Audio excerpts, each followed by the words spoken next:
Hello friends, नमस्कार. कालच नीट एक्झामचा result लागला आणि या नीटच्या परीक्षेमध्ये बीड जिल्ह्यामधून उत्तुंग असा रिझल्ट आलेला आहे. या नीटच्या परीक्षेमध्ये भोसले बायोलॉजी हाऊस यामधून 15 विद्यार्थ्यांना 600पेक्षा जास्त मार्क आलेले आहेत. ते सर्व यशस्वी विद्यार्थ्यांचं अभिनंदन. या यशस्वी विद्यार्थ्यांमधला एक चमकता तारा उत्कर्ष लाखे आपल्याकडं आज मुलाखतीसाठी बोलवलेला आहे. प्रथमतः मी उत्कर्ष आणि लाखे फॅमिलीचं अभिनंदन करतो, कारण उत्कर्षने हे पहिल्या परीक्षेमध्येच हे मोठं यश मिळवलेलं आहे. त्यामुळे हे मला खूप अभिनंदनीय वाटतं. मी उत्कर्षला आता काही प्रश्न विचारतो आहे. प्रथमतः 10वीची परीक्षा झाल्यानंतर नीटच्या आपल्याला तयारी करायची आणि तयारीसाठी आपण पहिल्यांदा बीडची निवड केली. त्याबद्दल जेव्हा 10वीची परीक्षा झाली त्यावेळेस काय मनामध्ये विचार होते? त्यावेळेस 10वीचा जेव्हा पेपर झालेला होता तेव्हा IIT करावी का मेडिकलकडे जावं हे माझं फिक्स ठरलेलं नव्हतं. पण माझी मोठी बहीण जी आहे ती MBBSला गेल्यानंतरपासून घरच्यांना वाटत होतं की हे MBBS करावं आणि माझंही ठरलेलं होतं की बीड सोडायचं नाही आहे. तर मग बीडमध्ये राहून MBBSला बहीण लागलीच होती, त्यामुळे मग मी मेडिकल आणि नीटची तयारी करायचं ठरवलं होतं. समरमध्ये म्हणजे सुट्ट्यामध्ये तर मी कुठल्या प्रकारचा अभ्यास केला नव्हता. सुट्ट्या 2-3 महिने फुल एन्जॉय केला होता. त्यानंतर जेव्हा जूनमध्ये ट्युशन वगैरे सुरू झाले त्यानंतर पासून पुढं मग नीटचा अभ्यास सुरू केला होता. ओके. लाखे फॅमिलीविषयी मी असं सांगू इच्छितो, उत्कर्षीची मोठी बहीण आहे ती 2 वर्षापूर्वी 2016च्या बॅचला माझ्याकडे होती आणि बायोलॉजीमध्ये 100पैकी 100 मार्क मिळवलेले होते. उत्कर्ष वडील जे आहेत हे ज्युनियर कॉलेजला प्राचार्य आहेत. त्यामुळं लाखे सरांचं पण खूप अभिनंदन. सर पण आलेले आहेत आपल्याकडे आज.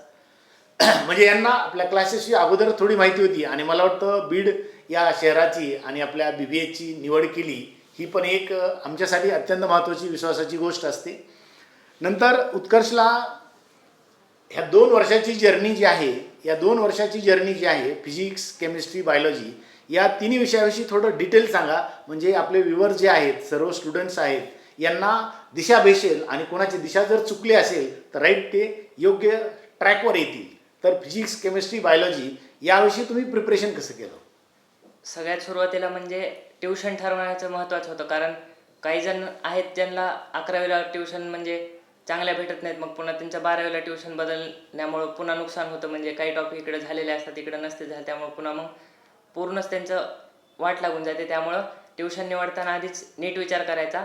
ट्युशन आणि सिटी, काही जण म्हणत होते की बीडमध्ये उगाच राहतोस. आमच्या इव्हन शाळेचे जे काही शिक्षक होते ते म्हणायचे की तुझ्या घरच्यांना बोलतो, तू बीडमध्ये नको राहू. तर बहीण लागलेली होती त्यामुळं आम्हाला माहीत होतं की बीडमध्ये राहून पण तयारी चांगल्या पद्धतीने होऊ शकते. त्यामुळं आम्ही बीड सोडायचं नाही हे ठरवलं होतं. त्यानंतर बीडमधून आता फ्रेशरचे जर ह्या 12-13पैकी जर 6-7 जण फ्रेशरचे असतील तर बीड सोडून जे गेले होते, आता माझे जे मित्र होते आमच्या शाळेतले किंवा माझे जेवढे ओळखीचे होते त्या सर्वांना कमी मार्क आहेत. तर कम्पॅरेटिव्हली जर विचार केला तर बीडचा निकाल हा इतर लातूर, नांदेड सिटीजपेक्षा तर चांगलाच आहे. त्यामुळं बीड सोडण्याचे जे विचार जर कुणाच्या मनात असेल तर तो तुम्ही शक्यतो टाळवा, असं मी एक सजेशन करतो. त्यानंतर बीडमध्ये आता काही जणांना वाटत असेल की इतकी तयारी होईल का, तर होईल का म्हणण्यापेक्षा आता आम्ही करून दाखवलं आहे ना, तर हे तर तुमच्यासमोर उदाहरण आहे. तर बीडमध्ये फक्त एवढंच आहे की आपण बीडमध्ये आहोत, आता आपलं इतकं तयारी होणार नाही हे विचार पहिले मनातून काढून टाकायचे की बीडमध्ये आहे तर आता आपण 650च्या पुढं कधीच क्रॉस करू नाही शकणार किंवा 600 पण नाही पडू शकणार. तर ते आधी मनातून काढून टाका. बीडमध्ये राहून पण आपण हायेस्ट पॉसिबल स्कोअर पण अचीव करू शकतो. तर सुरुवातीपासून रेग्युलर स्टडी करण्यावर भर द्यायचा. फिजिक्स, केमिस्ट्री, बायो तिन्ही विषयांचा एक सांगतो की तिन्ही विषय कधीच एकटे पडू द्यायचे नाही की आज मी फिजिक्स केलं तर केमिस्ट्री, बायो नाही करणार किंवा आज बायोलॉजीचा पेपर आहे रविवारी मोठा तर बायोलॉजी फक्त केलं, फिजिक्स, केमिस्ट्री केलं नाही.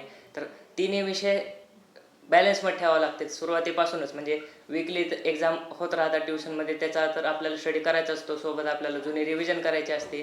त्यानंतर हे तिन्ही विषयाच्या पेपरचं बॅलन्स वगैरे मेंटेन करून टाईम मॅनेजमेंट वगैरे सगळं करायचं असतं. आता बायोलॉजीचं जसं सांगायचं झालं तर बायोलॉजीमध्ये NCERT थिअरी तर आपल्याला खूप वेळेस वाचावं लागतं. जितक्या वेळेस आपण वाचतो तितकं आपल्याला बायोलॉजीचे एकतर कन्सेप्ट पण क्लिअर होत जातात आणि आपल्याला ते पुन्हा माइंडमध्ये रिटेन करायला मदत होते. आणि MCQ प्रॅक्टिस केल्यानंतर आपल्याला कॉन्फिडन्स येतो की मला बायोलॉजीमध्ये मार्क येऊ शकतात. आणि वीकली पेपर जेव्हा आपण देत असतो तेव्हा आपण एक लक्षात ठेवायचं की हाच आपला फायनल पेपर सारखाच पेपर आहे. लेवल तर मग सांगायचं झालं तर पेपरची लेवल ही नीट लेवलचीच आणि NCERT बेस्ट असल्यामुळं नक्कीच नीटचीच लेवल असते. त्यामुळं आपण त्या एक्झामला देताना आपण असंच विचार करायचा की हा नीटचाच पेपर आहे आणि प्रत्येक पेपरला कुठंच माइंडसेटमध्ये डाऊन व्हायला नाही पाहिजे की ह्या पेपरला थोडं तयारी नाही तरी जायचं. त्यामुळं प्रत्येक पेपरला तयारी करूनच जायचं आणि प्रत्येक पेपर म्हणजे जो रविवारचा असतो त्यामध्ये तिन्ही विषय म्हणजे ह्यावेळेस बायोलॉजी जास्त आले तर केमिस्ट्री फिजिक्सला कमी होऊ नाही द्यायचे. तिन्हीमध्ये बॅलन्स पहिल्यापासून मेंटेन करून ठेवायचं. बायोलॉजीमध्ये NCERT महत्त्वाची असते. त्यानंतर MCQ प्रॅक्टिससाठी तुम्ही कोणतं पण एक बुक वापरा ज्यामध्ये एक्स्ट्रा क्वेश्चन NCERTच्या बाहेरचे जास्त नकोत. NCERTवर बेस्ड आणि ट्विस्ट केलेले क्वेश्चन चांगले असतील ते असं एक पुस्तक वापरा. ट्युशनच्या नोट्समध्ये वगैरे असतील क्वेश्चन प्रिव्हियस इयरचे ते सगळे सोडवायचे आणि पेपर रेग्युलर द्यायचे. कधीच पेपर बुडवायचा नाही किंवा पेपरमध्ये लक्ष न देता सोडवायचं असं घाईगडबड करायची नाही. फुल कॉन्सन्ट्रेशनने आणि प्रॉपर माइंडसेटनीच पेपर द्यायचे. केमिस्ट्रीचं जर सांगायचं झालं तर केमिस्ट्रीचा सिलेबस थोडासा मोठा आहे. म्हणजे ऑर्गॅनिक, फिजिकल आणि इनऑर्गॅनिक केमिस्ट्री हे तिन्ही सेपरेटली जरी विचार केला तरी थोडे मोठमोठाले भाग आहेत. तर केमिस्ट्रीमध्ये आपल्याला जास्त स्टडी करावं लागतं. पण केमिस्ट्रीचं असं की बायोलॉजीसारखं इतकं सगळं लक्षात ठेवायची गरज नसते. थोडं जरी लक्षात राहिलं तर त्याच्याशी संलग्न असलेल्या कन्सेप्ट वगैरे आपल्याला येऊन जातात. तर केमिस्ट्रीचा अभ्यास करताना कन्सेप्ट क्लिअरन्सला सगळ्यात जास्त महत्त्व द्यायचं. कारण कन्सेप्ट विचारतात, कॅल्क्युलेशन किंवा तुम्हाला एक्झाम्पल लक्षात आहेत का ते नाहीत विचारत. त्यांना कन्सेप्ट किती क्लिअर आहे किंवा कन्सेप्ट ट्विस्ट केल्यानंतर तुम्ही ते क्वेश्चन सॉल्व करू शकतात का हे चेक करतात. तर केमिस्ट्रीचा स्टडी करताना मी म्हणतो कन्सेप्ट क्लिअरन्सला महत्त्व द्या. 11चा स्टडी विशेष म्हणजे केमिस्ट्रीमध्ये 11th हा 12चा बेस आहे. 11 जर केमिस्ट्रीचं चांगलं असेल तर तुम्हाला 12thला नक्कीच फायदा होतो. त्यामुळं 11चं केमिस्ट्रीचा स्टडी करत असताना तुम्ही लक्ष देऊन स्टडी केलं पाहिजे. ऑर्गॅनिकचं सांगायचं झालं तर GOC हा तुमचा परफेक्ट पाहिजे. फिजिकलचं म्हणलं तर इक्विलिब्रियम किंवा मोल कन्सेप्ट हे जे टॉपिक आहेत ते स्ट्रॉंग बनवेल. तुमचा एक तर कॉन्फिडन्सही वाढतो आणि तुम्हाला पुन्हा 12वीचे टॉपिक सगळे इझी जातात. इनऑर्गॅनिकचं म्हणलं तर पिरियोडिक टेबल आहे आणि S block, P block 13, 14 group 11thला आहेत. ते जर टॉपिक चांगले केले तर तुम्हाला 12वीचे जे मोठमोठाले P ब्लॉक्स आणि DF ब्लॉकसारखे टॉपिक आहेत ते आरामात होतील. केमिस्ट्रीमध्ये पण बायोलॉजीसारखं बायोमॉलिक्युल्स, पॉलिमर वगैरे ते 2-4 टॉपिक आहेत. तर त्यामध्ये बायोलॉजीला एकदा झालेलं असते आणि केमिस्ट्रीला, त्यामुळे ते तुम्हाला आरामात येऊन जाते. फिजिक्समध्ये सांगायचं झालं तर फिजिक्स आणि मॅथचा थोडा बेस असतो. त्यामुळे तुम्हाला तिथं कॅल्क्युलेशन येतात. त्यामुळे कॅल्क्युलेशनला प्रॅक्टिसशिवाय पर्याय नाहीच आहे. फिजिक्सचे तुम्ही जितके जास्त MCQ सोडवताल तेवढं तुमचा एक तर कॉन्फिडन्सही वाढतो. पुन्हा कन्सेप्टला किती प्रकारे ट्विस्ट करता येतं किंवा कशा पद्धतीने आत्तापर्यंत ट्विस्ट केले, आता अजून कोणत्या प्रकारे ट्विस्ट करू शकते हे तुम्हाला एक कल्पना येऊन जाते. त्यामुळं प्रत्येक टॉपिकचे कमीत कमी 500 ते 600 MCQ तुमचे व्हायला पाहिजेत. आणि दर रविवारी जी टेस्ट असते, रविवारची टेस्ट झाल्यानंतर मी तर म्हणतो तुम्ही जुने पेपर पण पुन्हा एकदा सोडवायला पाहिजे. त्या पेपर सोडवणे एक काय होतं की मागच्या वेळेस आपल्याला आलं ते पुन्हा येईल असं काही नाही ना. मागच्या वेळेस तेव्हा आपल्या डोक्यात होतं की जेव्हा चालू टॉपिकमध्ये आपल्याला येत होतं, पण नंतर जेव्हा रिव्हिजन करताना आपण जर तेव्हा पेपर सोडवला तर त्या पेपरमध्ये काही क्वेश्चन असतात की ते पहिले येत होते आता येत नाहीत. मग ते एकदा सोल्युशन बघितलं तर ते पुन्हा डोक्यात चांगल्या पद्धतीने बसतं आणि पुन्हा नंतर ते कधीच विसरत. त्यामुळं जुने पेपर जरी असले तरी फिजिक्सचे पुन्हा सोडून काढायचे. केमिस्ट्रीचं तर MCQ प्रॅक्टिस खूप केली तर केमिस्ट्री सोपा विषय. नीटचा पेपर NTA जेव्हापासून घेते तेव्हापासून केमिस्ट्रीचा पेपर हा एकदम विशेष सोपा करण्यात आला आहे. आणि बायोलॉजीबद्दल बोलायचं झालं तर NTAने 2020 पासून तर NCERTच्या बाहेरचा क्वेश्चनच नाही टाकलेला. म्हणजे 18-19ला थोडे काही क्वेश्चन NCERTच्या संलग्नच असलेले पण थोडेसे बाहेर जे वाटत होते तसे होते, पण 20ला नव्हते. म्हणजे 21ला असतील नसतील ह्याचा विचार केला तर थोडंफार एक्स्ट्रा आपण करायला पाहिजे. म्हणजे 10% त्याला वेटेज आपण द्यायला पाहिजे की बायोलॉजीमध्ये पूर्ण ते NCERTचं पुढच्या वर्षी विचारतील असं वाटत नाही. तर एक 10% म्हणजे आपण बोर्ड बुक यूज करू शकतो किंवा एखादी क्लासची नोट्स किंवा एक बुक त्यातलं थोडंसं रेफरन्सला करायला पाहिजे. काही जण म्हणतात फक्त NCERT करून, मग फक्त NCERT केल्याने एक होतं की लिमिट येतं आपल्याला. म्हणजे 360 बायोलॉजी ना, आपण जर तो 10% स्टडीच नाही केला तर तिथंच आपल्याला 330 लिमिट होऊन जाते ना. तर ती लिमिट ठेवायची नसेल तर तेवढं 10% स्टडी आपल्याला करावंच लागणार आहे. तर त्यासाठी एखादा रेफरन्स बुक किंवा सर सांगतील ते स्टडी करायचं. आरामात बायोलॉजीला 330च्या पुढं प्रत्येकजण जाऊ शकतो. फक्त एवढंच आहे की बायोलॉजीला कन्सिस्टन्सी म्हणजे नेहमी तुम्हाला NCERT वाचत राहावे लागणार आहे. पुन्हा 12वी जरी गेलात तरी 11वीचे एन सी आर टीचे टॉपिक वीकली तुम्हाला 1-2 टॉपिक तर तुम्हाला फुल रिव्हिजन करावंच लागते. आणि एन सी आर टी जितक्या जास्त वेळेस वाचून काढाल तितकं चांगलंच राहते बायोलॉजीला. फिजिक्स तर सांगायचं तर म्हणजे फिजिक्समध्ये असतात फॉर्म्युले आणि कन्सेप्ट शिकवताना तुम्ही क्लिअर करून घ्यायलाच पाहिजे. शिक्षकांना विचारायला घाबरायचं नाही किंवा सर काय म्हणतील हे तर सोपं आहे सगळ्यांना येते मला येत नाही असं वाटून नाही द्यायचं. काही पण अडचण आली कधी पण तुमचे जे कोण सर असतील त्यांना विचारायचं. क्वेश्चन अडले असतील त्यांना विचारायचे. कधीतरी स्पेशल टाईम घेऊन सर हे मला येत नाही वगैरे घ्यायचं. कारण फिजिक्स स्कोअर नाही केलं तर तुमचं नीटमध्ये सिलेक्शन होणं आणि सिलेक्शन झाल्यानंतर तुमचं कॉलेज ठरवणारा विषय फिजिक्स आहे. बायो आणि केमिस्ट्रीमध्ये 540पैकी लोक बऱ्यापैकी 500पर्यंत स्कोअर करतात. पण फिजिक्सच्या स्कोअरवर त्यांचं एकतर गव्हर्नमेंट ठरतं आणि गव्हर्नमेंटनंतर पुन्हा त्यांचं कॉलेज पण ठरतं. म्हणजे फिजिक्सला काही जण म्हणतात की फक्त 100च्या पुढं गेलं की बास झालं. तर 100च्या पुढं गेलं तर बास झालं. आता ह्या वर्षीच्या मेरिटनुसार तर बोलायचं झालं तर फक्त गव्हर्नमेंटसाठी बास होते. चांगलं कॉलेज पाहिजे तुम्हाला फिजिक्सला पण 150च्या पुढं तरी मार्क स्कोअर करावेच लागणार. त्यामुळं फिजिक्सकडं आधीपासून नीट लक्ष देऊन त्याच्यामध्ये जास्तीत जास्त मार्क घेण्याचं ट्राय करा. यस, अत्यंत सविस्तरपणे पूर्ण तिन्ही विषयाचं मार्गदर्शन केलेलं आहे. बघा, बायोलॉजीसाठी सांगितलेलं आहे की तुम्ही एन सी आर टी करा आणि 10% बियॉन्ड जाऊन करता आलं पाहिजे तुम्हाला, तरच आपल्याला 360चा आपण स्कोअर करू शकतो. नाहीतर आपली तयारी जर 300ची किंवा 330ची असेल, त्यातून 4-5 प्रश्न चुकले की मग 280वर येऊन बसला. आणि बायोलॉजीला जर 280च्या जवळपास आपण रेंगाळलो तर 600च्या पुढे जाणं मुश्किल होऊन बसतं. केमिस्ट्रीविषयी अत्यंत सखोलपणे मार्गदर्शन केलेलं आहे की काही चॅप्टरची नावं सांगितली, आयनिक इक्विलिब्रियम असेल, नंतर जीओसी असेल, यासारखे चॅप्टर जर परफेक्ट बनवले तर मला वाटतं खूप चांगल्या प्रकारचा स्कोर उभा करू शकता. तुम्ही केमिस्ट्रीमध्ये किती स्कोर केलं? केमिस्ट्रीमध्ये मला 155 आले होते. आता केमिस्ट्रीमध्ये माझं 155 marks, yes. माझं जर सांगायचं झालं तर मी इनऑर्गॅनिक केमिस्ट्रीला पहिल्यापासून थोडं असं निग्लेक्ट करत आलो. कारण इनऑर्गॅनिक मला वाटायचं रट्टा मारून होतंय. तर रट्टा मारून होत असलं तर त्याच्यामध्ये काही काही कन्सेप्ट असतात जे तुम्हाला यायला पाहिजेत. आता कन्सेप्ट क्लिअर होते पण शेवटी एन सी आर टी काही टॉपिक मी केले नव्हते. म्हणजे 11वीची एन सी आर टी केमिस्ट्रीची माझ्याकडे जुनी असल्यामुळं ती थोडी फाटलेली वगैरे असल्यामुळं मी ते पुस्तकाला कधी हातच लावला नाही. तर मग तिथं जे झालं त्यामुळे माझे 2 ते 3 क्वेश्चन इनऑर्गॅनिक केमिस्ट्रीमधले चुकले. त्यामुळं एवढं एक सांगतो की कोणताच भाग, कोणताच टॉपिक, कोणताच कन्सेप्ट सोडायचा नाही. जेवढे कन्सेप्ट एन सी आर टीत आहेत तेवढे सगळे तुमचे परफेक्ट झाले पाहिजेत आणि त्याचे रिव्हिजन वगैरे सगळं परफेक्टच झालं पाहिजे. ओके, धन्यवाद. आता तसं पाहिलं तर उत्कर्षचे वडील मॅथमॅटिक्स आहेत, तर मला वाटतं जेनेटिकल फिजिक्सचा वारसा चांगला भेटला. आणि फिजिक्समध्ये किती स्कोअर केलं?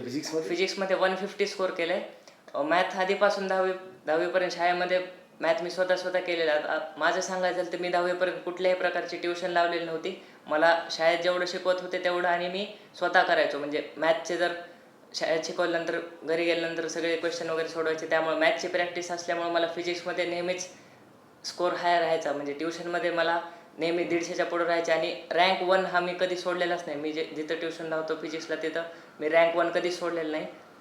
त्यामुळं मॅथ तुमचं जर चांगलं असेल तर तुम्हाला फिजिक्सला नक्कीच चांगली मदत होती.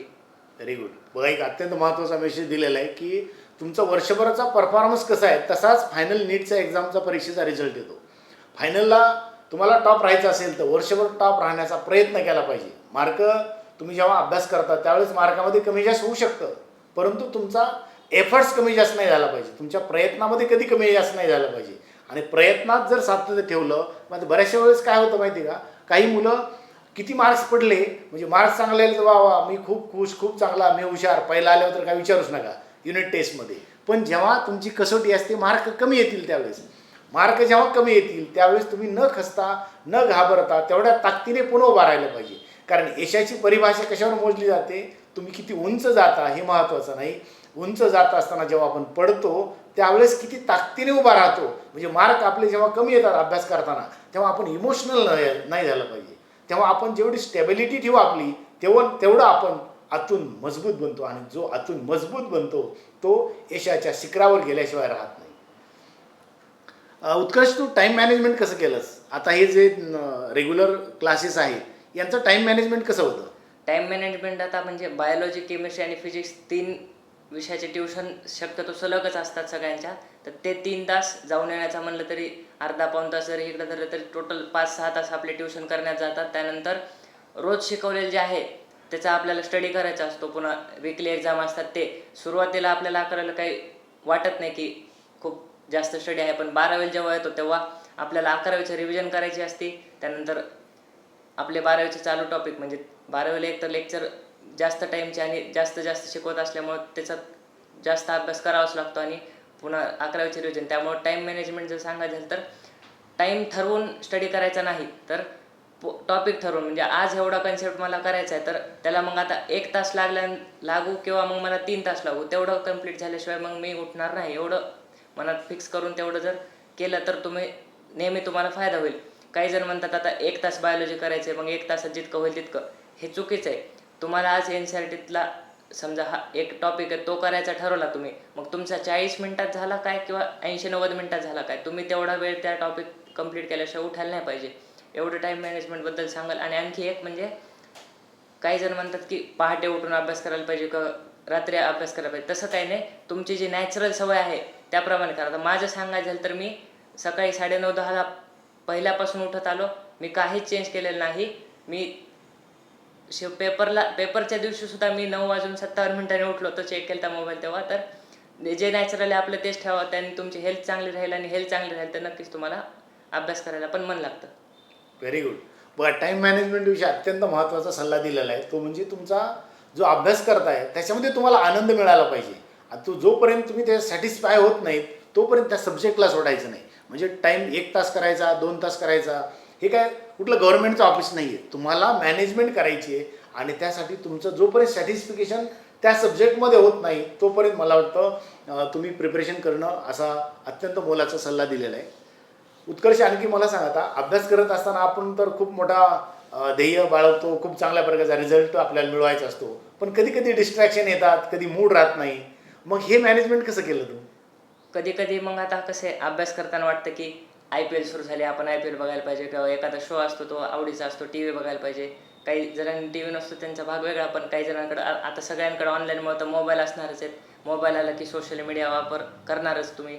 तर एक सांगतो, वापर करू नका असं मी म्हणत नाही, पण तुम्ही जो तुमचा रोजचा अभ्यास ठरवला आहे तो झाल्यानंतर जर तुम्हाला झोपायच्या आधी थोडाफार वेळ टाईमपास म्हणून करायचा असेल तर तेव्हा करा. पण काही जण काय करतात, हां आता मी मोबाईलला 1-1.5 तास देणार आहे दिवसात, तर मी आत्ताच 1.5 तास वापरतो, पुन्हा वापरणार नाही. तर ते तिथं होत नसते, म्हणजे नंतर वापरत नाही हे प्रकार चुकीचा आहे. उलटा आपण आजचा अभ्यास पूर्ण करू, नंतर जितका वेळ आपल्याला भेटेल तितका वापर करू. त्यांनी एक होतं की अभ्यासाचं टार्गेट पूर्ण होतं आणि आहे ते आपल्याला टाईमपास, आपली एन्जॉयमेंट राहिल्यामुळे आपला मूड पण राहतोच.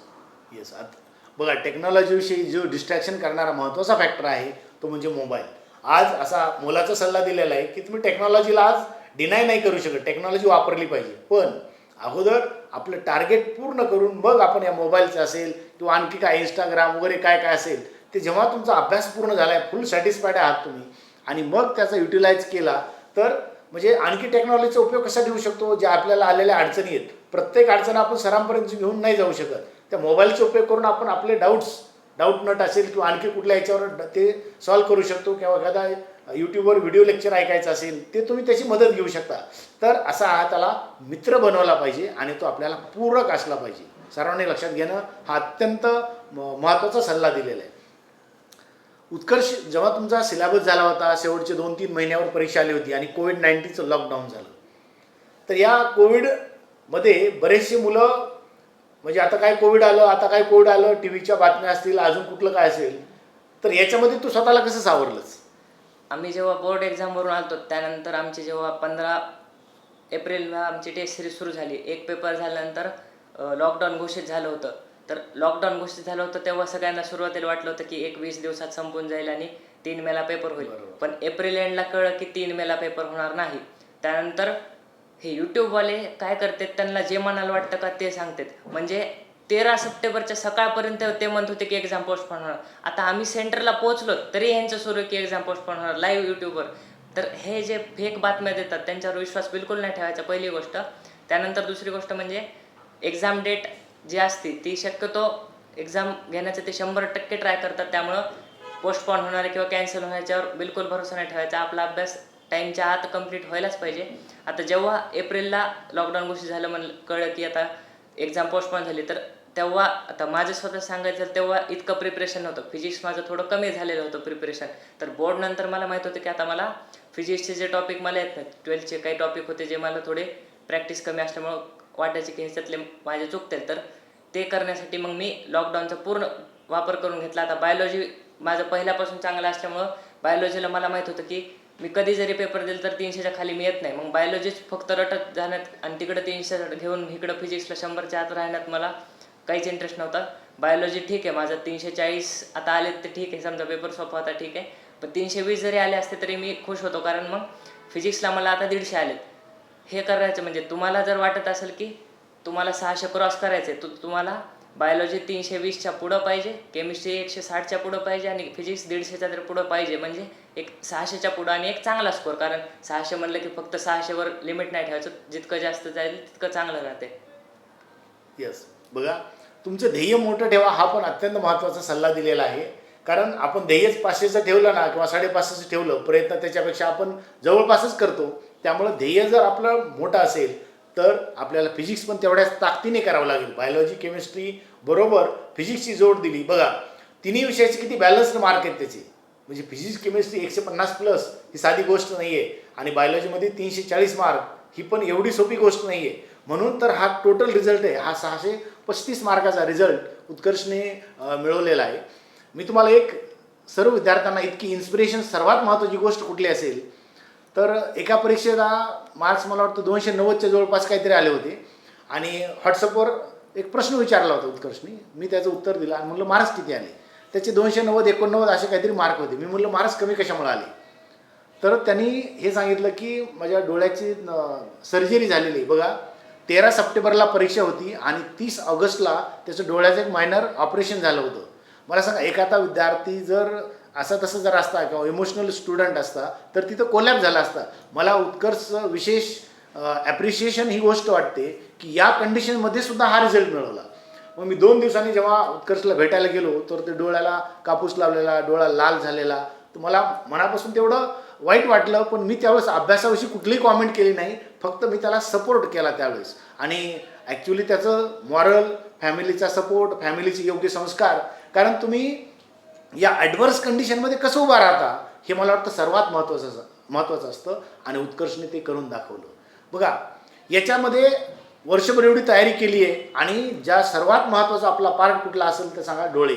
आणि डोळ्यालाच आता ही मायनर सर्जरी झाल्यामुळे कुठलं वाचता येणार.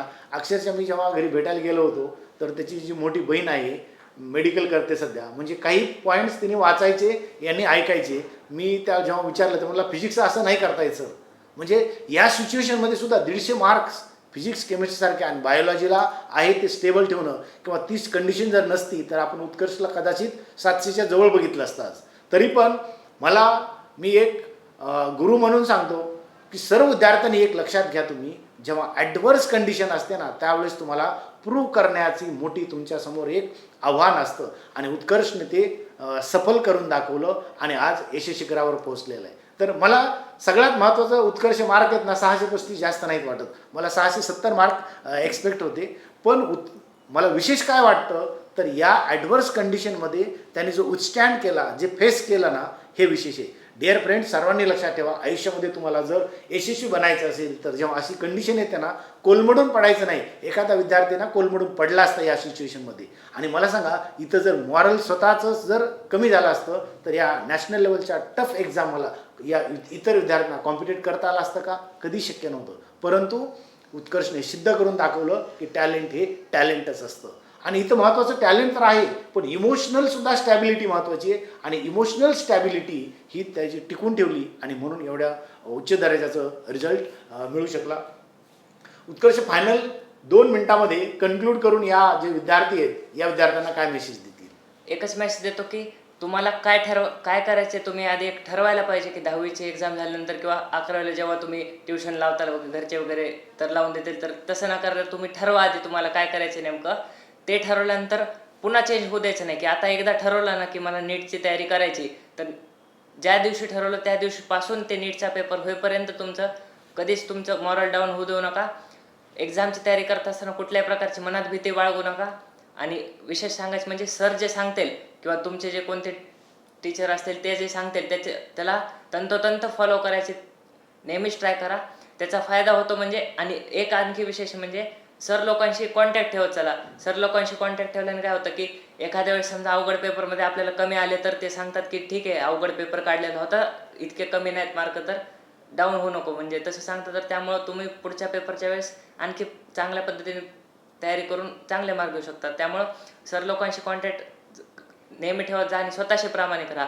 आज मी हे करायचं ते उद्यावर ढकलणं, उद्याच्या परवावर हे करण्यापेक्षा आज जे आहे तेवढं पूर्ण करून मग दुसरे जे काही काम असतील तेवढे करायचे आणि एकदा ठरवलं की ते सोडायचं नाही. आणि 2 वर्षात पूर्ण तयारी केल्यानंतर शेवटी काही सोडायचं नाही, ज्यामुळं पुन्हा असं माझ्यासारखी जी कंडिशन होती ती होऊ द्यायची नाही. म्हणजे आता माझं झालं निष्काळजी, माझे डोळे जेव्हा लाल व्हायचे तेव्हा जर मी चेक केलं असतं तर हे शक्यतो सर्जरी वाचली असती ना, आज नक्कीच माझे चांगले स्कोर झाले असतात. पेपरमध्ये आता पेपर सोडवताना नीट लक्ष द्या की पेपरमध्ये घाई गडबड करू नका.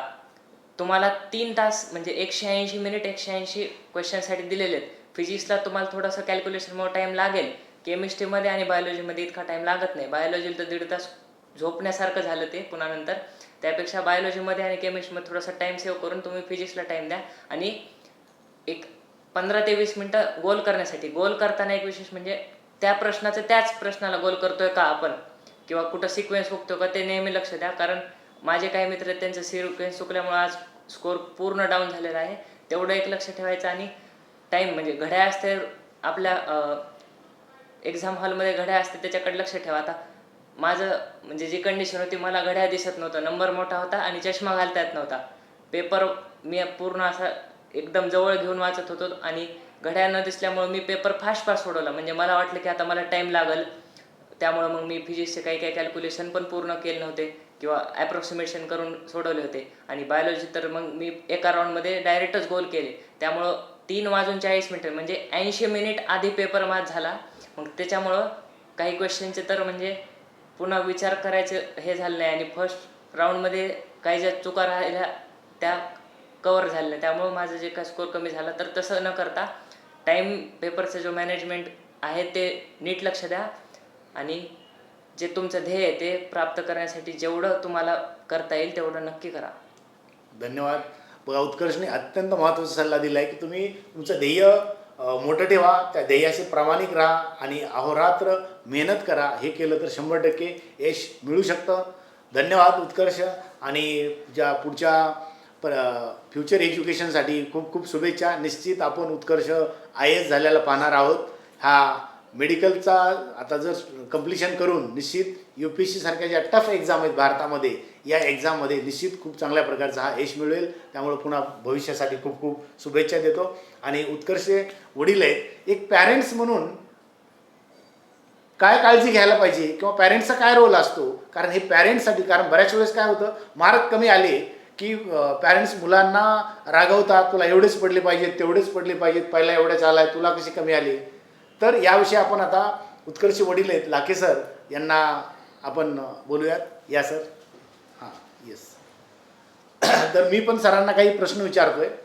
तर याच्यामध्ये बघा, आता मी तुम्हाला जसं म्हटलं की बऱ्याच वेळेस काय होतं, विद्यार्थी तर त्यांच्या परीने खूप चांगले प्रयत्न करतात, पण प्रयत्न केल्यानंतर जेव्हा मार्क्स कमी येतात त्यावेळेस खरा पॅरेंटचा रोल असतो, खरं पॅरेंटचं स्किल असतं, खरी काउन्सिलिंग असते. तर तुम्ही उत्कर्षला कशा प्रकारे मोटिवेट केलं सर? तुमचा एक पॅरेंट्स म्हणून इतर जे पॅरेंट्स आहेत आता हे ऐकतायत, यांच्यासाठी तुम्ही काय मार्गदर्शन कराल? पालकाची 11वी आणि 12वीला आपले पाल्य ज्यावेळेस जातात त्यावेळेस खूप म्हणजे क्रिटिकल सिच्युएशनमध्ये पालक असतो. विशेषतः 10वीला चांगले 90%च्या पुढे मार्क्स मिळवणारे पाल्य असतील तर 11वी 12वी हे 2 वर्ष पालकांच्या दृष्टिकोनातून खूप महत्त्वाचे आहेत. पालकांना बरेच अंशी टेन्शन आलेलं असतं एका अर्थाने. सर्वप्रथम तर पालकांनी अगोदर त्याची आवड कोणत्या फील्डमध्ये आहे. त्याला जर मॅथमॅटिक्समध्ये आवड असेल तर उगीचच त्याला डॉक्टर करण्याकडं जास्त प्रेस करू नये, किंवा त्याला जर बायोलॉजीमध्ये इंटरेस्ट असेल, त्याला जर वैद्यकीय शाखा निवडायची असेल तर त्याला जाणीवपूर्वक उगीचच काहीतरी CA कर, कॉमर्सलाच जा किंवा मॅथमॅटिक्समध्येच असं इंजिनिअरिंग कर, हे कंपल्शन करू नये सुरुवातीला. सर्वप्रथम म्हणजे आता शासनाने पण गेल्या 10 वर्षामध्ये ॲप्टिट्यूड काहीतरी टेस्ट 10वीपर्यंत ठेवली होती, पण त्याचा प्रॅक्टिकली तसा काही फारसा एक चाचणी किंवा कल म्हणून एक 10वीच्या मार्कवर येत असायचा, पण त्याचा प्रॅक्टिकली उपयोग झालेला बऱ्याचशा अंशी दिसून येत नाही. पण 11वी-12वीला पालकांनी जास्तही अगदी एखाद्या विशिष्ट प्राण्याला जसं आपण सांभाळतो त्या पद्धतीने पाल्याने जास्त म्हणजे बर्डन येईल या पद्धतीने करू नये. बरेचसे आमचे काही मित्र आहेत पालक म्हणून, काही शिक्षक वृंद आहेत, काही इतर फील्डमध्ये आहेत, त्यांना अगदी टाईम टेबलसुद्धा देण्यापर्यंत पालकांची म्हणजे आपुलकी असते किंवा पालकांची धडपड असते. त्यात ती चूकही नाही पालकांच्या दृष्टिकोनातून, पण ते विद्यार्थ्यांना मुळात विद्यार्थी हे 11वीला आलेले असताना टीन एजमध्ये असतात. टीन एजमध्ये असताना एक थोडीशी एक जाणीव विद्यार्थ्यामध्ये असते की मला यातलं कळतंय, मी किती वाजता उठलं पाहिजे मला समजते, मी किती वाजता ब्रेकफास्ट केला पाहिजे मला लक्षात येते. पालकांनी सांगितल्याचं त्याचा ॲडव्हर्स इफेक्ट होऊ शकतो किंवा उगीच बर्डनमध्ये आल्यासारखं आणि ते वयच असतं विद्यार्थ्यांना. म्हणून प्रथम तर आपण त्यांच्या मानसिकतेला त्या वयाला समजून घेऊन फारसं सजेशनमध्ये न जाता त्याला काय आवडतं, त्याला काय वाटतं, त्याच्या सल्ल्याने जर घेतलं राहिला तर मग अगदी हे 2 वर्षाचा टप्पा इझी पार करणं फारसं काही कठीण नाही. सर, जेव्हा पहिली मोठी मुलगी डॉक्टर झाली सरांची, MBBS करते औरंगाबादला सध्या, आता उत्कर्ष पण टॉप कॉलेजला जातोय आणि जी मोठी कन्या आहे ती पण प्राध्यापक आहे. एक पालक म्हणून तुम्ही या सिच्युएशन कसं बघता किंवा तुम्हाला सोशल काय अनुभव आले याच्यातून? कारण पालकाची सर्वात मोठी संपत्ती म्हणजे मुलं ही सर्वात मोठी संपत्ती. तुमचं घर कसं आहे, घरामध्ये फर्निचर कसं आहे, किती प्लॉट आहेत, किती जमीन आहे, काहीच मॅटर नाही आहे. आई वडिलांना सर्वात महत्त्वाचं म्हणजे समाधान देणारी गोष्ट कुठली असेल तर मुलं जेव्हा स्वतःचं कर्तृत्व सिद्ध करून दाखवतात, ही मला वाटतं आईवडिलांसाठी खूप ग्रेट भेट असते. याविषयी तुमचं काय मत आहे सर? आता पालक म्हणून विद्यार्थ्यांना 10वीपर्यंत आपल्याला फारसं काही परिश्रम घ्यावा लागत नाही. अलीकडे या 4-5 वर्षामध्ये एक ट्रेंड आला की आपला विद्यार्थी जर ICSE, CBSE वगैरे बोर्डाला असेल, 10वीपर्यंत तसा असेल तर बरंचसं काही आपलं काम सोपं होईल वगैरे, आणि त्याच्यात मग पालकही विद्यार्थीही बऱ्याचशा अंशी भरडले जातात असा शिक्षक म्हणून माझा अनुभव आहे. माझे तिन्ही विद्यार्थी मराठी मीडियमलाच होते. दोन्ही मुली शिवाजी शाळेलाच होत्या आणि उत्कर्ष संस्कार शाळेला होता. 10वीपर्यंत तर मला ह्या तिन्ही विद्यार्थ्यांकडं फारसं काही स्वतःहून शिक्षक या नात्याने पाहण्याची गरज नाही पडली. म्हणजे सेल्फ स्वतःच करत होते तिघं पण.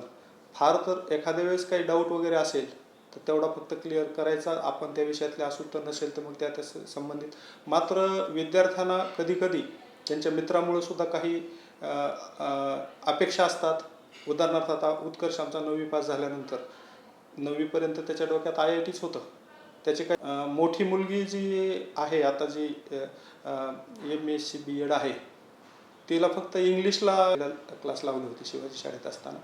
2 नंबरची जी आता MBBS फायनलला आहे, MBBS मेजरला अमिता, तिला आता 10वीपर्यंत कुठलाच क्लास नव्हता. ती म्हणायची आमच्या शाळेत सगळं व्यवस्थित होतं आणि माझ्यापेक्षा इंग्लिशमध्ये तिची फ्लुएन्सी असायची.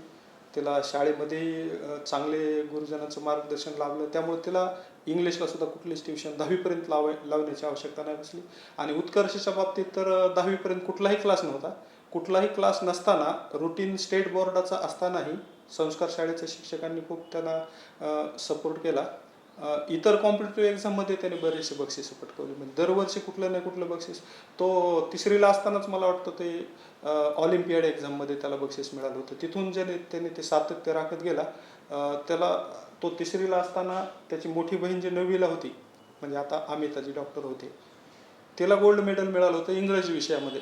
आणि आम्ही कुठल्या तरी एका कार्यक्रमानिमित्त समारंभानिमित्त परळीला, मूळ सर्व्हिस परळीला असल्यामुळे तिथे गेलो असताना ML देशमुख आमचे मित्र आहेत, सेवा संघात काम करणारे.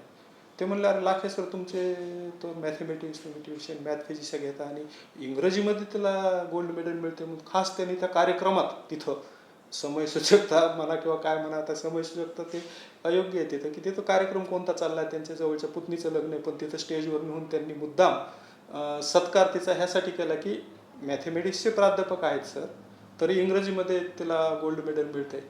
हा त्यावेळेस लहानच होता. मग त्याने ठरवलं की फक्त इंग्रजीच काय. मग त्याने तिथून पुढे प्रत्येक विषयात मॅथ, सायन्स आणि इंग्रजीमध्ये जे ऑलिम्पियाडच्या एक्झाम होत होत्या कुठल्याच क्लासला न जाता त्याने त्या प्रत्येक वेळेस बक्षिसं मिळत गेली. त्यामुळे आमच्या बलिन कॉलेजच्या परिवारांना दरवर्षी त्याचा निकाल लागला की कोणी नाही कोणी माहीत असायचं आणि ते सत्काराला येतच असायचं. त्याचे बरेचसे त्याचा वेगळाच एक अल्बम झाला त्या सगळ्या सत्काराचाच. म्हणजे मोजले एके दिवशी आम्ही तर 15-16 मेडल त्याला आहेत. काही गोल्ड आहेत, काही सिल्वर आहेत वगैरे वगैरे. हे म्हणजे एक्स्ट्रा बोर्डाच्या व्यतिरिक्त मिळवलेलं त्याने 10वीपर्यंतची असे कुठलाही क्लास न लावता. मग नंतर पालकाची भूमिका फक्त एक मित्रत्वाचीच असली पाहिजे. जशी प्रत्येकच कुटुंबामध्ये आई आपल्या पाल्याची काळजी घेते, वडिलांनी सुद्धा त्याच भूमिकेतून थोडंसं असलं पाहिजे. म्हणजे आपला आता आपण प्रेशराईज नाही केलं पाहिजे. आपला काळ वेगळा होता. एक 30-35 वर्षापूर्वी आपण ज्यावेळेस विद्यार्थी होतो त्यावेळेस कल्चर, सामाजिक रचना म्हणा किंवा ग्रामीणमध्ये आपण असताना घरातलं एकत्र कुटुंब पद्धतीमध्ये मोठ्या व्यक्तीचं ऐकलंच पाहिजे, काही पद्धती होत्या त्या आता अलीकडच्या पिढीला अयोग्य वाटतात. त्यामुळं थोडंसं त्यांच्या कलेने घेतलं तर आपल्याला अपेक्षेपेक्षा ते यश चांगलं मिळवून देतात. सरांनी अतिशय थोडक्या शब्दामध्ये आणि अत्यंत महत्त्वाचं सांगितलं की त्यांना थोडं फ्रीडम दिलं पाहिजे. आणि आई जसं सपोर्ट करते तसं वडिलांनी पण सपोर्ट केला पाहिजे. नाही तर बऱ्याच वेळेस असा हंटर घेऊन नाही उभं राहिलं पाहिजे मुलांच्याजवळ. तर मुलं करतात. त्यांना जर त्यांचं चुकलं समजून सांगितलं त्यांना तर मुलं 100% हे करतात. हा सरांनी खूप महत्त्वाचा मेसेज दिलेला आहे. धन्यवाद सर. अत्यंत चांगल्या प्रकारचे तुमचे स्वतःचे अनुभव तुम्ही मुलांना घडवत असताना, कारण मी आत्ता सांगितलं सर्वात महत्त्वाची प्रॉपर्टी काय असेल तर मुलं. आणि या बऱ्याचशा पालकांचं म्हणणं असतं की आम्हाला वेळ नाही, आम्ही आमची ड्युटी असते. ड्युटी करणं तर तुमची प्राईम ड्युटी आहेच, पण मुलांना घडवण्यासाठी तुमचं उत्तम मॅनेजमेंट, त्याचं काही चुकलं असेल, मार्क कमी असेल तर त्यांना सपोर्ट केला पाहिजे. संडेच्या एक्झाममध्ये जर मार्क कमी आले तर त्यावेळेस त्यांना काही पालक पुन्हा वरून अजून त्यांना झपके मारल्यासारखं करतात. तर त्याला असं न करता त्यांना जर सपोर्ट दिला तर मुलं अपेक्षेपेक्षा जास्त रिझल्ट मिळवून देऊ शकतात. हे आपल्याला सरांनी त्यांच्या अनुभवातून सांगितलेलं आहे. धन्यवाद सर. पूर्ण लाखे फॅमिलीचं महाराष्ट्रभर नाव हो, भारतभर नाव हो अशी शुभेच्छा व्यक्त करतो. धन्यवाद. नमस्कार सर.